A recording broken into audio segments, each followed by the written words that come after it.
అధ్యక్ష, రాష్ట్రంలో ఈరోజు ప్రభుత్వం అమలు చేస్తున్న బీసీ రిజర్వేషన్లు ABCDE ఈ అన్ని గ్రూప్లలో 56.33% ఈరోజు బీసీ జనాభా ఉన్నదని చెప్పి నివేదిక మనకు తెలుపుతున్నది అధ్యక్ష.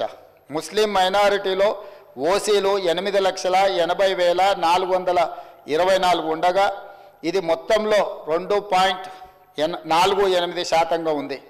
ముస్లిం మైనారిటీలో మొత్తం 44,57,012 మంది ఉండగా ఈ మొత్తంలో 12.56% మైనారిటీ జనాభా ఉంది అధ్యక్ష. ఓసీలు 47,21,115 ముస్లిం మైనారిటీలు మినహా ఉండగా ఇది మొత్తంలో 13.31% ఉంది అధ్యక్ష. ఓసీలో ఉన్న ముస్లిం మైనారిటీలను కలుపుకుంటే మొత్తం ఓసీలు 56,01,539 మంది ఉండగా ఇది మొత్తంలో 15.79% ఉంది అధ్యక్ష.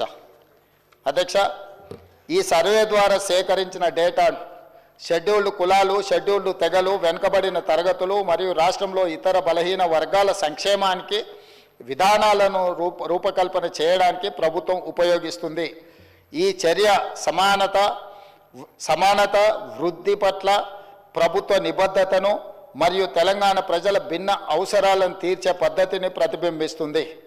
ఇది డేటా ఆధారిత సమగ్రత మరియు పారదర్శకత ప్రాతిపదిక నడిచే పాలనకు నూతన దశ ప్రారంభాన్ని సూచిస్తుంది అధ్యక్ష.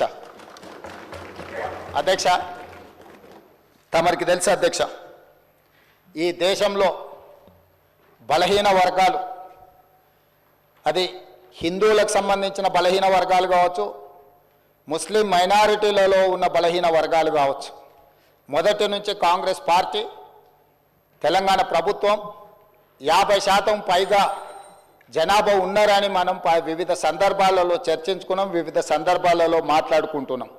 కానీ ఈ లెక్కలకు సహేతుకత కానీ ఒక పారదర్శకమైన ప్రభుత్వ పాలసీ డాక్యుమెంట్ కానీ లేకపోతే ప్రభుత్వం ఒక క్రమ పద్ధతిలో సేకరించిన సమాచారం కానీ లేకపోవడం వల్ల ఎవరికి వాళ్ళు ఏదో ఒక నెంబర్తో ఏదో ఒక చర్చల ద్వారా చర్చించుకున్నప్పుడు స్థానిక సంస్థల రిజర్వేషన్ల విషయంలో కావచ్చు, విద్యా ఉద్యోగ రిజర్వేషన్లు కావచ్చు, అమలు చేయాలన్నప్పుడల్లా కూడా న్యాయస్థానాలలో మనకు కొంత ఇబ్బందికరమైన పరిస్థితులు ఉన్నాయి అధ్యక్ష.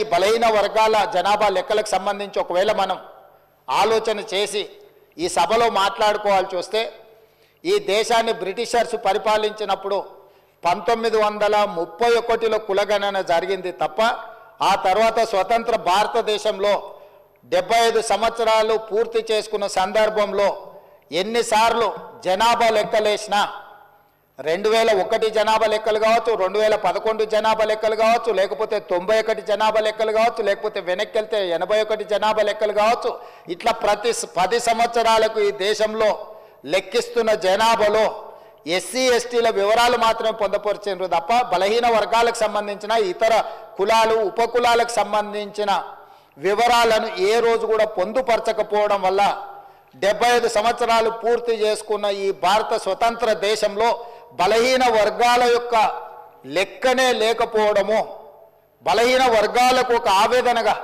ఒక బాధగా మా హక్కులను కాలరాస్తుండ్రు, అసలు మమ్మల్ని మనుషులుగా కూడా మీరు గుర్తించడం లేదు, సమాజంలో జిత్తినే ఆబాది ఉత్తినే ఇస్సదారి అనే ఒక నినాదాన్ని నాయకుడు రాహుల్ గాంధీ గారు తీసుకోవడంతో వారు ఎన్నికల సందర్భంగా భారత్ జోడో యాత్రలో భాగంగా ఈ దేశ ప్రజలకు ఒక మాట ఇచ్చిండ్రు. కేంద్ర ప్రభుత్వాన్ని డిమాండ్ చేసిండ్రు. వారు కేంద్ర ప్రభుత్వం జనాభా లెక్కలు సేకరించినప్పుడు కులాల ప్రాతిపదికన కూడా జనాభాను సేకరించాలి, తద్వారా ప్రభుత్వం కేటాయిస్తున్న నిధుల విషయంలో కావచ్చు, నియమిస్తున్న ఉద్యోగాల విషయంలో కావచ్చు, ఆర్థిక రాజకీయ ఉపాధి ఉద్యోగ అవకాశాలలో వాళ్లకు సరైన న్యాయం చేయాలి. కాబట్టి దీన్ని ప్రభుత్వము ముందుకు తీసుకువెళ్ళాలి, ప్రభుత్వం పాటించాలి అని డిమాండ్ చేసిండ్రు. కానీ కేంద్ర ప్రభుత్వం ముందుకు రాలేదు. అయితే వారు ఆ రోజు ఈ తెలంగాణ రాష్ట్రంలో తమరికి తెలుసు, మహబూబ్ నగర్ జిల్లాలో మక్తల్ కృష్ణా నదిని దాటుతూ తెల్లవారుతుంటే రాహుల్ గాంధీ గారు తెలంగాణ రాష్ట్రంలో అడుగుపెట్టి 23 రోజులు మహారాష్ట్ర సరిహద్దుల్లో వారు మహారాష్ట్రకు వెళ్ళేటప్పుడు 23 రోజులు తెలంగాణ ప్రజలకు స్పష్టంగా చెప్పినారు. తెలంగాణ రాష్ట్రంలో మా ప్రభుత్వాన్ని ఏర్పాటు చేయండి.